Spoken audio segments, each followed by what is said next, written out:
I really like the way that this resource pack actually changes these corals, and mainly this is actually really cool.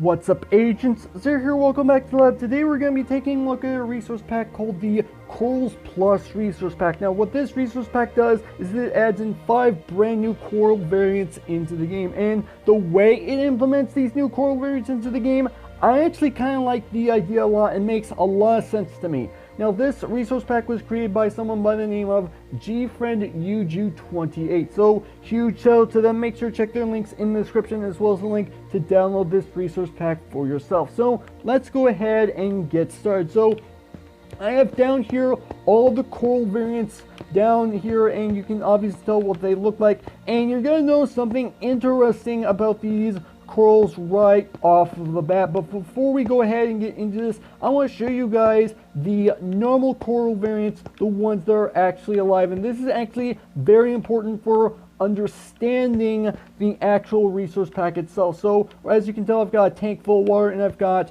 coral inside of it. I've got myself the blue tube coral, the pink brain coral, the magenta bubble coral, the red fire coral, and the yellow horn coral. Now as you can tell, I've got not only the blocks, but I've also got the coral fans as well. I've got them not only on top, but I've also got them on the side, although admittedly from this angle they are kind of hard to see, but you can sort of make them out. They're just not as easy to notice as well. If I go ahead and fly up there, you guys have a little bit of a better angle of the coral fans on the side.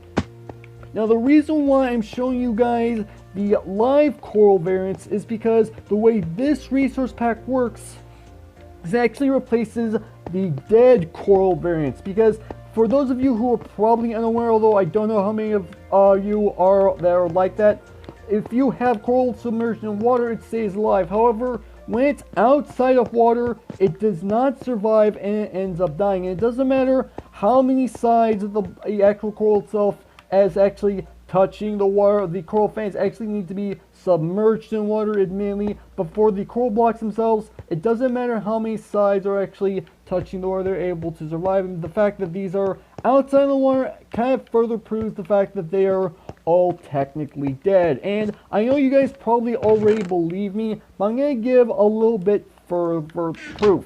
So let me go ahead and place down this block of tube coral, and as you can tell, it stays blue, but quickly goes ahead and dies because it is not touching water. And as you can tell, it looks exactly the same as that coral variant right over there. And well, the similar thing happens with the coral fans, except instead of a color change over a short period of time, these actually die instantaneously, which is okay and all, but it doesn't actually give any sort of color change whatsoever. They're just instantly dead. So there's your little bit of proof that these are actually the dead coral variants, although admittedly you guys probably believe me right off of the bat.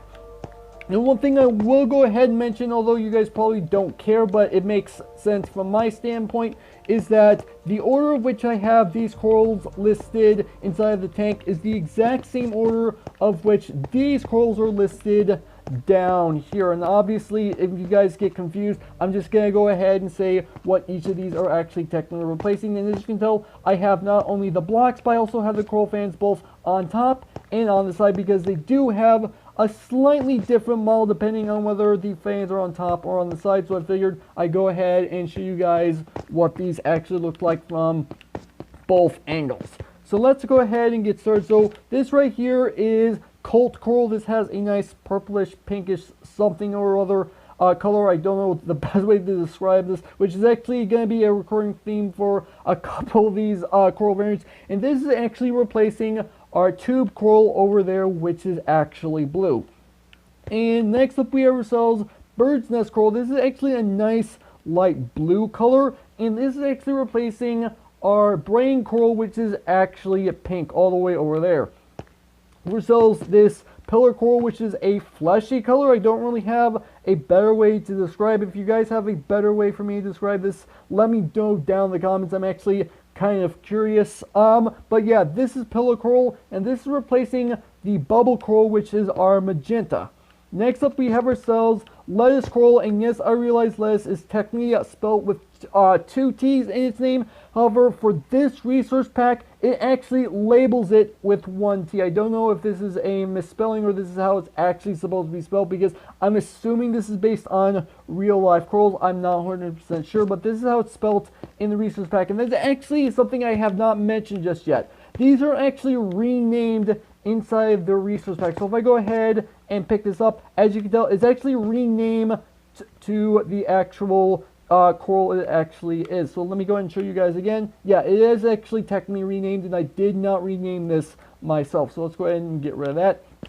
And yeah, so again, let's scroll back to what I was saying. This actually replaces fire coral, which is actually kind of interesting, because you're going from a bright green to a, from a bright red, to a bright green, which is like practically opposites on the color wheel. That's actually rather interesting. And last but not least, we have ourselves elkhorn coral. This has a nice reddish orange to it, and this actually replaces our yellow coral, the horn coral over there, which is actually kind of nice. I really like the way that this resource pack actually changes these corals, and mainly this is actually really cool. But other than that, that's actually literally all there is to this resource pack. I showed you guys absolutely everything to this resource pack, because mainly there's not a lot. And again, since this is a resource pack, you can actually get these different coral variants in survival, because technically, as I mentioned, resource pack, you're not having to deal with any ads or behaviors packs or whatnot. You're just changing the textures, which is actually rather cool the way it's done. Anyway, with that out of the way, that's actually where I'm going to go ahead and end off the video. So hopefully you guys have enjoyed. If you did, make sure that like button. And more than make sure that subscribe button for future content. Also, you can follow me on Twitter at AgentCPU0 to stay updated. This has been Zer0's. Thank you guys for watching, and with that, I will see you guys later.